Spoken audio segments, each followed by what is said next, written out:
Muy buenas tardes, mis queridos oyentes de Facebook Live. Estamos aquí una vez más para estar con ustedes en este púlpito de Facebook Live. Muy bien, vamos a traer un tema muy bonito, la entrada del Rey.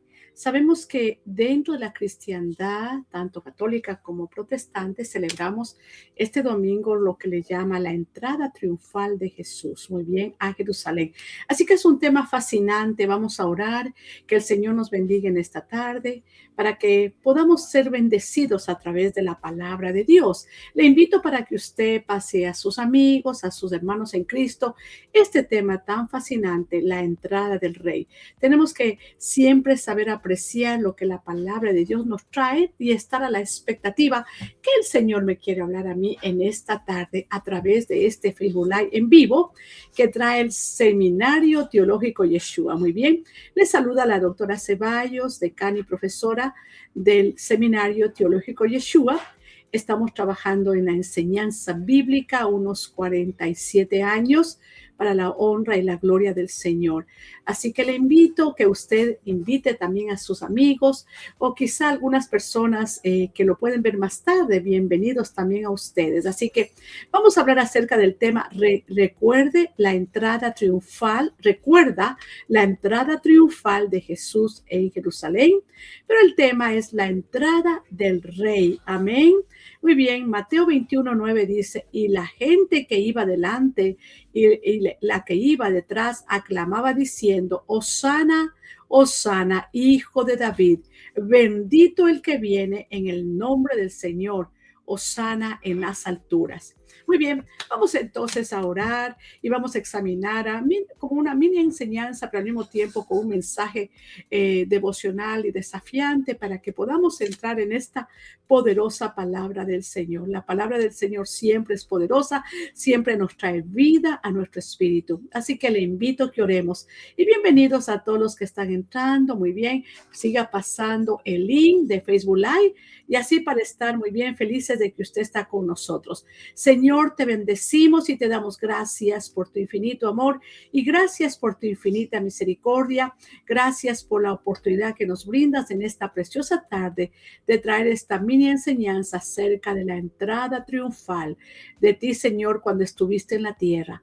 Amado Espíritu Santo, tú eres el maestro, tú eres el pastor, tú eres el director por excelencia de este seminario. Dirígenos, háblanos a través de tu bendita palabra. Toca los corazones, Señor, porque tu palabra es vida. Glorifica a Jesús, Señor, a través de esta mini enseñanza. Te bendecimos y te damos gracias en el nombre de Jesús. Amén y amén. Y si usted ya ha entrado, mi querido hermano, mi querida amiga, muy bienvenido, muy bien. Si no, para los que van a entrar más tarde, también les damos la bienvenida. Así que vamos a tomar el texto de Marcos, capítulo 11, del 1 al 11, pero vamos a examinar los 4 evangelios que hablan acerca una corta panorámicamente nada más cómo lo presenta cada uno este tema de la entrada triunfal de Jesús en Jerusalén. La palabra del Señor lee de la siguiente manera, en el nombre del Padre, del Hijo y del Espíritu Santo, quien nos guíe en esta preciosa noche. Dice así, cuando se acercaban a Jerusalén junto a Betfagé y a Betania, frente al monte de los olivos, Jesús envió 2 de sus discípulos y les dijo, id a la aldea que está enfrente de vosotros y luego que entréis en ella, hallaréis un pollino atado en el cual ningún hombre ha montado. Desatadlo y traédmelo. Muy bien. Y si alguien os dijere, ¿por qué hacéis eso? Decid que el Señor lo necesita. Muy bien. Y que luego lo devolverá. Fueron y hallaron el pollino atado afuera a la puerta en el recodo del camino y lo desataron. Y unos de los que estaban allí les dijeron, ¿qué hacéis desatando el pollino? Muy bien, y vamos a ver lo que dijeron los discípulos. Ellos entonces les dijeron como Jesús había mandado y los dejaron. Y trajeron el pollino a Jesús y echaron sobre él sus mantos y se sentaron sobre él. Muy bien, y se sentó. Jesús se sentó sobre él, no ellos, Jesús. También muchos tendían sus mantos por el camino y otros cortaban ramas de árboles y las tendían por el camino. Y los que iban delante y los que iban detrás daban voces diciendo, Hosana, Hosana, bendito el que viene en el nombre del Señor. Bendito el reino de nuestro Padre David que viene. Hosana en las alturas. Y entró Jesús en Jerusalén y en el templo, y habiendo mirado alrededor todas las cosas, como ya anochecía, se fue a Betania con los 12. Muy bien, este es el relato de Marcos. Muy bien, pero ahora yo quiero también leerles el mismo texto, doctora, porque usted puede leer hasta 7 versiones. Hay una versión hermosa de la Biblia, la versión contemporánea. Muy bien, vamos a leer la entrada triunfal. Es cortita también acá. Vamos a ver desde el punto de vista de Mateo cómo lo presenta. Muy bien, dice: cuando se acercaron a Jerusalén y llegaron a Betfagé, al monte de los olivos, Jesús envió 2 discípulos diciéndoles: vayan a la aldea que está al frente de ustedes y encontrarán una asna atada y junto con ella un pollino. Interesante, Marcos no lo dice así. Desaten al asna y tráiganmela junto con el pollino. Y si alguien les dice algo, díganle que el Señor los necesita, plural, y después los devolverá. Y todo esto sucedió para que se cumpliese lo dicho por el profeta: díganle a la hija de Sión, mira, tu rey viene hacia ti, humilde, montado en un asno y en un pollino, hijo de una asna. Qué interesante cómo lo presenta Mateo. Entonces los discípulos hicieron tal como él los ordenó. Trajeron la asna y al pollino y pusieron sobre ellos sus mantos. Y Jesús se montó sobre el pollino. Y algunos de la multitud extendieron sus mantos en el camino y otros cortaban ramas de árboles para alfombrar el camino. La gente que iba delante y los otros que seguían detrás de Jesús gritaban: Hosana, Hosana al Hijo de David. Bendito el que viene en el nombre del Señor. Hosana en las alturas. Cuando Jesús entró en Jerusalén, toda la ciudad se conmovió diciendo: ¿quién es este? Y la multitud decía: este es Jesús, el profeta de Nazaret de Galilea. Quizá tú todavía no conoces al Señor y te preguntarás: ¿quién es este? Es el profeta Jesús de Nazaret de Galilea. Muy bien, entonces en Mateo vemos que relata 2 animales, un asna y un pollino.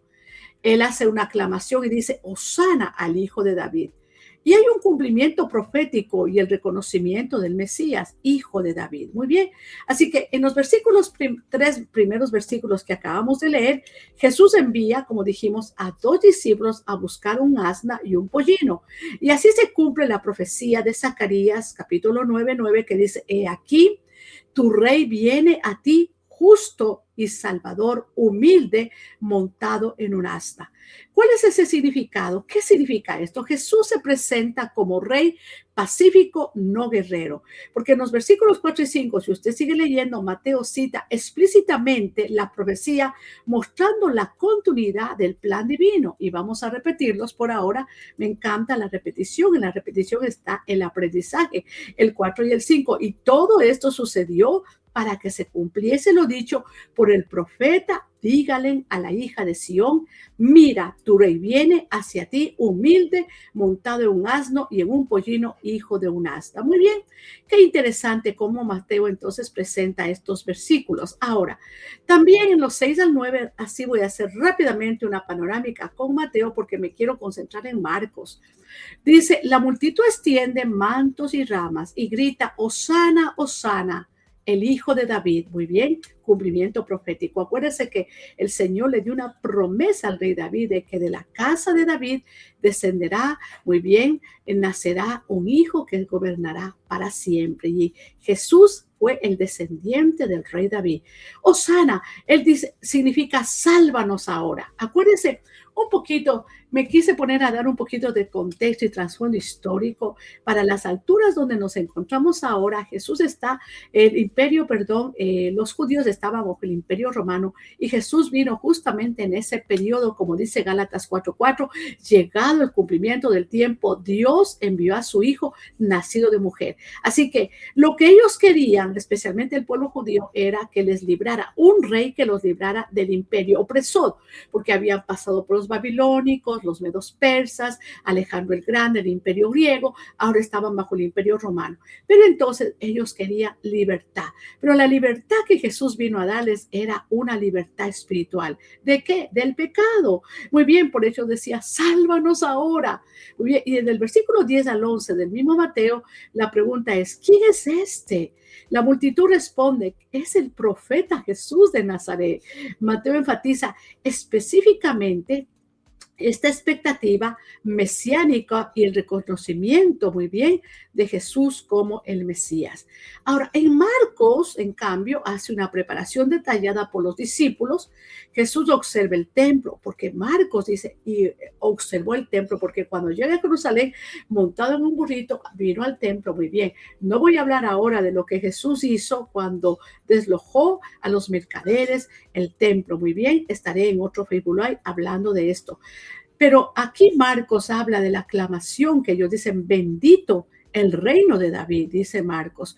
Y Lucas, en el capítulo 19, 28 al 44, habla de gozo de la multitud. Dice, bendito el rey que viene.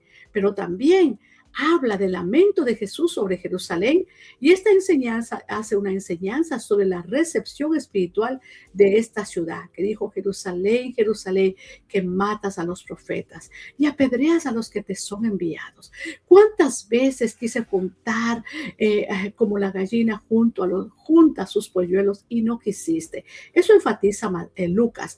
Y Juan en el capítulo 12, 12 al 19 hace un énfasis sobre el uso de las ramas de palma, impacto de la resurrección de Lázaro también. Muy bien, entonces Jesús toma popularidad creciente y preocupación también de los fariseos. Así que haciendo un cuadro comparativo de los 4 evangelios, repito, Mateo habla de asno y pollino, muy bien, y habla de la palabra osana, cumplimiento profético.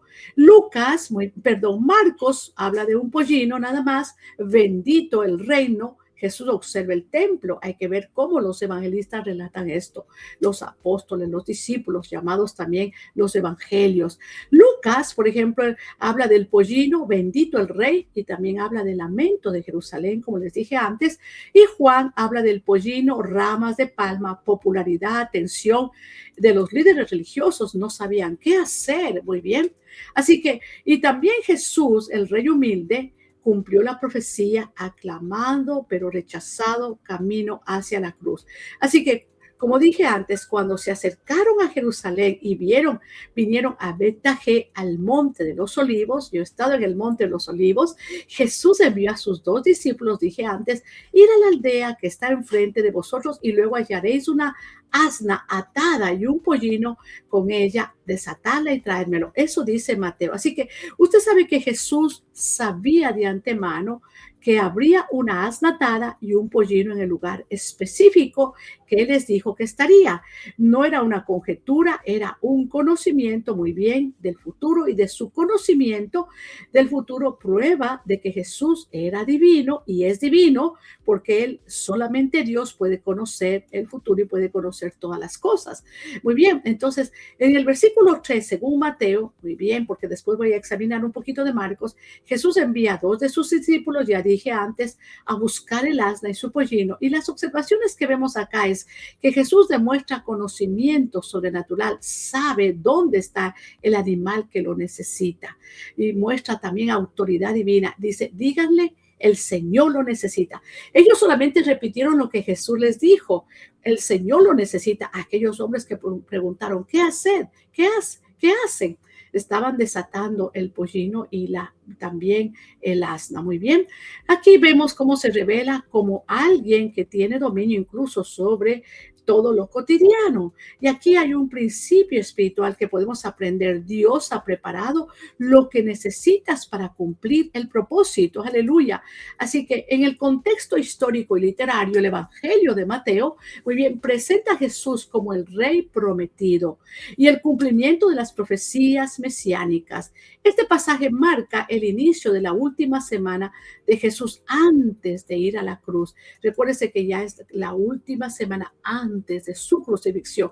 Así que cuando Jesús hace su entrada triunfal a Jerusalén, la situación política del pueblo de Dios es parecida a las que se vivía en ese entonces. Como diríamos, estaban oprimidos por el imperio romano. Israel estaba bajo ese yugo romano, el país de Israel, y sigue sometido bajo esa opresión romana. Ellos querían libertad, una libertad política. Entonces, quizá también muchos eruditos dicen, Judas se decepcionó de Jesús y por eso lo traicionó y lo vendió, porque él esperaba que trajera un reino literal al estilo salomónico. Muy bien, pero no era así. Jesús entrando a Jerusalén hizo de manera intencional esa entrada. Recuérdense que siempre el Señor decía, cuando hacía milagros y las multitudes le seguían, el Señor decía, no digan a nadie. Yo siempre me preguntaba, ¿por qué el Señor dice esto? ¿Por qué el Señor habla de esta forma? Pero ahora, en cambio, desea muy bien, entra triunfalmente y desea que lo vean. Pero hay un propósito para cumplir la profecía. No un deseo malo, sino algo donde el Señor tenía que cumplir. Así que, como dije antes, y Jesús entra a Jerusalén de manera intencional, ya que es allí donde estaba escrito que ofrecería o ofrendaría su vida por la humanidad en la cruz del Calvario como un cordero pascual, y entra primeramente victorioso, porque la más grande victoria iba a ser obrada no sobre un imperio, sino sobre algo más grande. ¿Que cuál iba a ser esa victoria? Sobre el pecado. Y esta victoria se lograría no con armas humanas, sino con la bendita sangre de Jesús. Y esto estaré también hablando antes de que llegue, para la próxima semana estaré hablando ese tema de cómo Jesús entregó su vida por la humanidad. Así que esta victoria que ningún hombre podría obtener, y es una victoria que perdemos de vista, de igual manera que sucedió con el pueblo judío. Hay muchos que la pierden de vista, no la toman en cuenta, siempre lo mismo. Cada año celebran la Semana Mayor, muy bien, como decimos nosotros acá, pero no valoran lo que Jesús hizo por la humanidad. Por eso dice, y esto sucedió para que se cumpliese lo dicho por el profeta, cuando dijo, díganle a la hija de Sión, miren, tu rey viene hacia ti, humilde, montado en un asno y un pollino, hijo de asna. Muy bien. Y aquí, como dije, es un versículo de cumplimiento. Aquí tu rey viene, cumpliéndose así la profecía de Zacarías. Jesús, como dije antes, entra como rey y no entra como un conquistador militar. Muy bien. Ya después, cuando el Señor venga en el caballo blanco, entonces sí entrará como un conquistador. Muy bien, y la mansedumbre redefine el concepto de poder. Así que los reyes terrenales entraban en caballos, símbolo de guerra. Jesús entra en un asno, símbolo de paz. Y el principio espiritual que podemos aprender aquí es: el reino de Dios no opera bajo el sistema humano ni poder humano, sino bajo el poder divino de Dios. Aleluya. Así que piense un poquito en el camino hacia Jerusalén. Muy bien, vuelva nuevamente, muy bien, a ese momento en que Jesús estaba de camino a Jerusalén con sus discípulos. Quizá ellos estaban considerando diferentes aspectos de cómo iban a construir el reino que el Señor les estaba entregando en sus manos. ¿Cuáles serían los principios los que ellos habrían de seguir? Y ahora ellos llegan a Jerusalén y Jesús entra triunfante, donde ponen sus mantos, donde las palmas la gente coge y comienza a clamarle al Señor, comienza a declarar: Hosana, hijo de David, sálvanos ahora. Significa ese Hosana, sálvanos de la opresión. Pero aquí vemos que Marcos, tengan en cuenta esto, relaté de Mateo. Ahora Marcos evitó mencionar los otros viajes que Jesús había hecho a Jerusalén durante su ministerio público y que Juan el Evangelista recogió porque tenía el propósito de resaltar esta visita a la capital como el destino final de su viaje. O sea que Marcos hace énfasis en el viaje a Jerusalén. Por lo tanto, muy bien, hasta el momento todo el ministerio de Jesús, como dije antes, estaba en el lugar de la Galilea, que es al norte, Jerusalén queda al sur, muy bien. Y Jesús está en el centro del mismo judaísmo, donde se encontraba el templo y las máximas autoridades judías religiosas, muy bien. Se trataba, por lo tanto, de una visita oficial del Mesías a la capital de su reino, en la cual donde iba a entregar su vida por toda la humanidad. Y a lo largo de los acontecimientos que Marcos ha seleccionado de esta etapa, vamos a ir viendo, Jesús examina los diferentes aspectos de la religión judía, porque él tiene varios encuentros con los fariseos y todo aquello después de su entrada. Muy bien, pero aquí es interesante ver que puede peligrar, claro, cómo especialmente Jesús entró y luego cómo la ira de los fariseos, muy bien, de su propio pueblo, muy bien, del liderazgo, diríamos, de los grandes beneficios económicos que ellos tenían y políticos de parte de Roma. Y ahora el Señor viene estilo revolucionario, muy bien. Entonces, ¿cuál era el propósito de la entrada de Jesús de esa forma? Una de las cosas que más nos sorprende cuando leemos este pasaje son las medidas que Jesús tomó para atraer sobre sí las miradas de las multitudes en esa entrada triunfal. Muy bien, esto no quiere decir que el Señor no hubiera estado rodeado anteriormente en muchas ocasiones de multitudes, lo estuvo. Acuérdense que el Señor dio de comer a 4,000, a 5,000 personas, multitudes le seguían en la Galilea. Pero acá el evangelista Marcos nos habla y nos muestra cómo Jesús intenta una publicidad. Muy bien, muy bien. Y aquí el Señor, por supuesto, entra con un cierto propósito. Pero ¿cuál era ese propósito específico de entrar Jesús? Muy bien, entrar así, de esa forma. Muy bien. Para mí, ¿por qué entró Jesús así? Primeramente estaba cumpliendo la profecía, muy bien, estaba cumpliendo y entrando el Mesías, el Rey, muy bien, pero montado en un pollino, muy bien. Aquí vemos, recuérdese que él entraba en un pollino. ¿Por qué? ¿Cómo se relaciona en la cruz con el trono, los sufrimientos del crucificado con la gloria como rey? Recuérdese una cosa muy importante. Algunos han pensado que la cruz fue un obstáculo imprevisto en la carrera hacia el trono, al punto de que acabó con todas sus aspiraciones mesiánicas, como quizá Judas dijo, wow, estamos desperdiciando el momento. Jesús ha resucitado a Lázaro, ahora tiene mucha popularidad y ahora la gente le sigue, le aclama. ¿Por qué no ya tomar de una vez el reino político y quitarnos de la opresión romana? Y muchos de los discípulos quizá también pensaron de la misma manera, pero más Judas. Muy bien, como dicen muchos por ahí, quizá fue decepcionado por Jesús al ver que Jesús no vino para destruir a ese imperio romano políticamente, sino vino para un reino espiritual. Y aquí hay un mensaje, muy bien, un mensaje muy, diríamos, muy lindo acerca de que cuando venga Jesús en el Armagedón, allí viene Jesús montado en un caballo blanco. Apocalipsis capítulo 19, ahí se le llama el Mesías guerrero. Dice, entonces vi el cielo abierto y aquí un caballo blanco y el que lo montaba se llamaba fiel y verdadero y con justicia juzga y pelea. Sus ojos eran como llamas de fuego y había en su cabeza muchas diademas y tenía un nombre escrito que ninguno conocía sino él mismo. Estaba vestido de ropa teñida en sangre y su nombre es el Verbo de Dios. Y los ejércitos celestiales vestidos de lino finísimo, blanco y limpio, le seguían en caballos blancos. De su boca sale una espada aguda para herir con ella a las naciones y él las regirá con vara de hierro, y el pisa el lagar del vino del furor de la ira de Dios Todopoderoso. Y en su vestidura y en medio de su burlo tiene escrito este nombre: Rey de Reyes y Señor de Señores. Allí sí viene montado en un caballo blanco y viene como el Mesías guerrero. Pero acá no era el momento, no era la profecía para cumplir esta profecía como los judíos esperaban.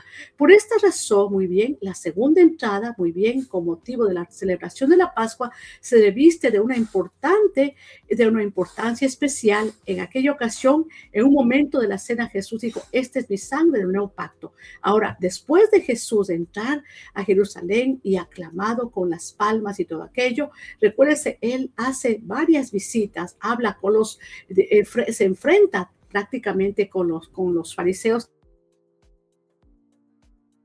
y al otro día vuelve al templo, muy bien, y dice que llega a observar el templo. Ese tema no lo voy a tratar ahora, pero quiero específicamente ahora ver y hacer exactamente una exégesis de estos capítulos, de este pasaje que hemos leído, la preparación divina. Cuando se acercaba Jesús, envió dos discípulos. Una, las observaciones dijimos era desde Betfagé y Betania. Recuerden que Betania estaba cerca de Jerusalén, donde vivían sus amigos, y esto está cerca del Monte de los Olivos. Y él da instrucciones específicas sobre el pollino, como lo dijo Mateo, asno joven, y muestra su omnisciencia, conocimiento sobrenatural. Dice, el Señor lo necesita, aleluya.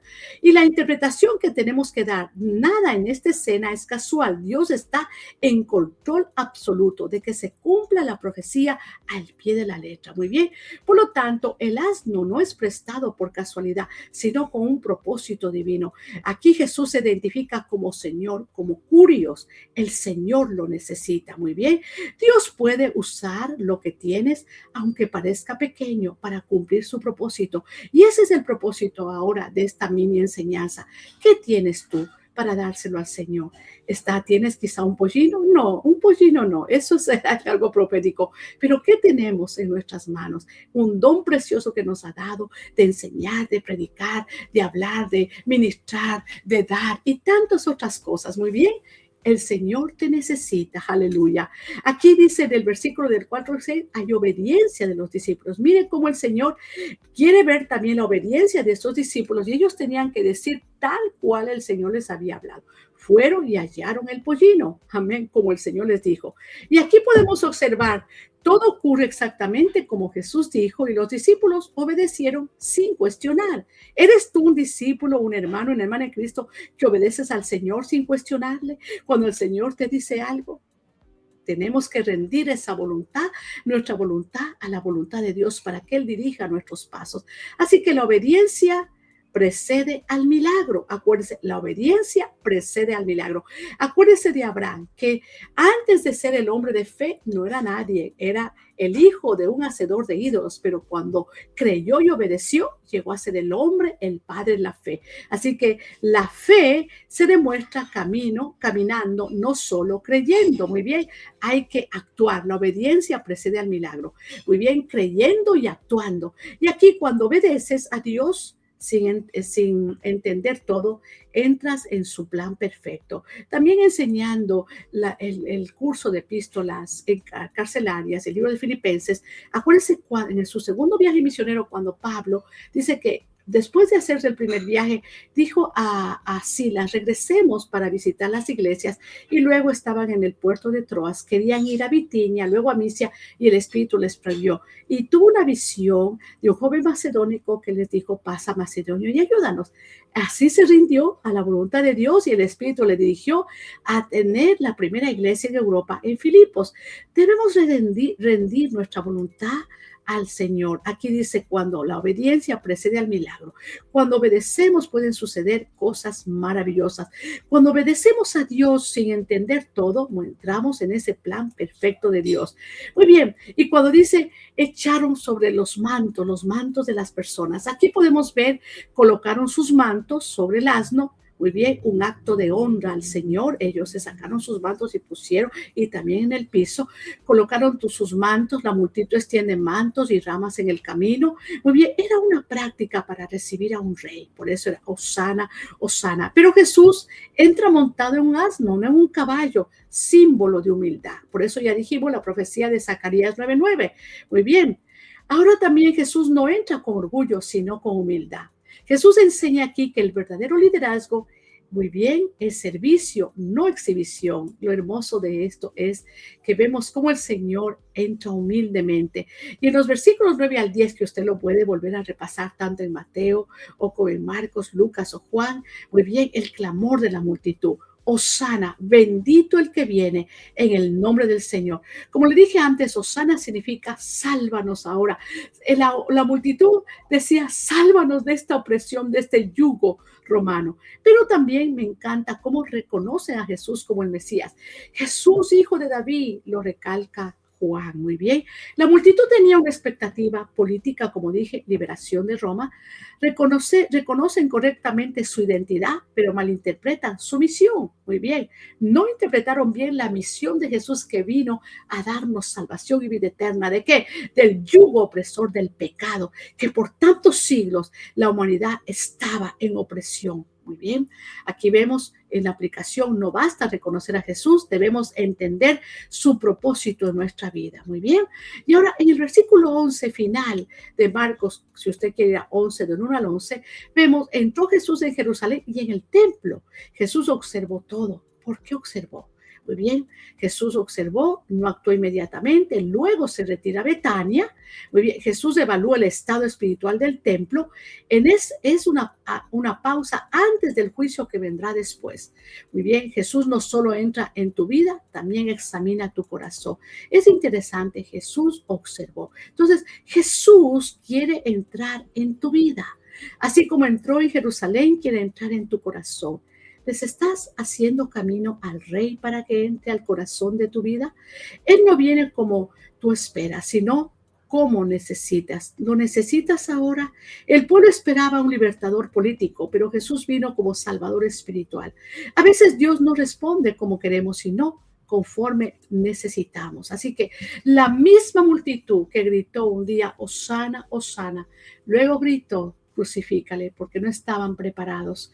Dios busca adoradores genuinos, no solamente emocionalistas, que solamente cuando entró en el pollino dijeron Hosana, Hosana. Y como no vieron que les libró del yugo opresor romano, no se dieron cuenta de su visión, de su misión, por la cual el Señor vino a esta tierra, cerraron su corazón y ese día proclamaron también en esa semana, cuando ya era su crucifixión, crucifícale.